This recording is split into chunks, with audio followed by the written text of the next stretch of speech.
After 17 months in charge, Jose Mourinho has been sacked as the manager of Tottenham Hotspur. Welcome to the show, the Nutmeg on Guardian TV.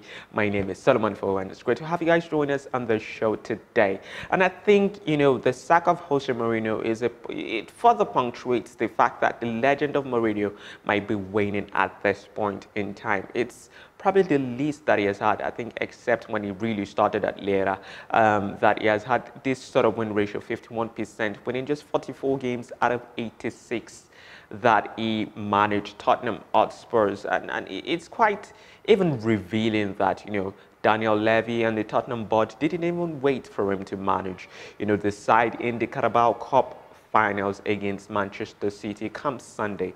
We hear that Ryan Mason is going to be taking over from Jose Mourinho, and we hope that things go better moving forward. So if you're a club side out there that actually needs the service of Jose Mourinho, well, it's free right now. Now, moving to other news that really rocked the football world over the weekend, that was the announcement of the European Super League that has 12 clubs already committed to it.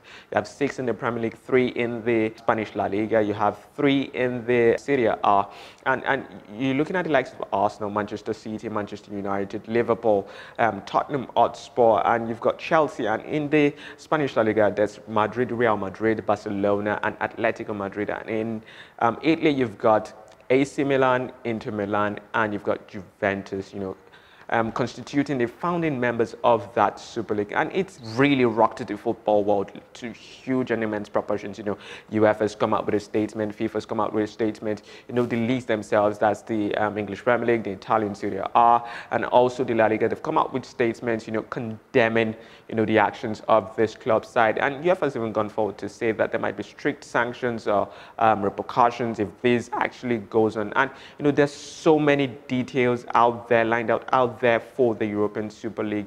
We've got the likes of Florentino Perez, the chairman, coming to say that, okay, this is a sport that has close to 4 billion people, and they have to satisfy the desires of those 4 billion people. But the question is the real fans, what you'd call the legacy fans. Is this what they want? Do they want a Super League by one of the top sides? And many people have come out to say all of this is motivated by greed, because you're looking at these sides wanting to get more money for themselves. And it really upsets, the pyramid structure of football that we've had so far, where you have lower clubs, wanting or being able to to climb up the ladder into higher echelons of, the footballing pyramid. So this actually absolutely upsets that.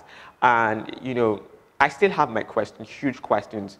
A whole lot of things have to be studied, but off the bat, just looking at it, I do not think this is the way to go for, this club sides. Obviously, it's going to be quite exciting to see these top sides play themselves, especially in midweek. They've said it's going to be played in midweek.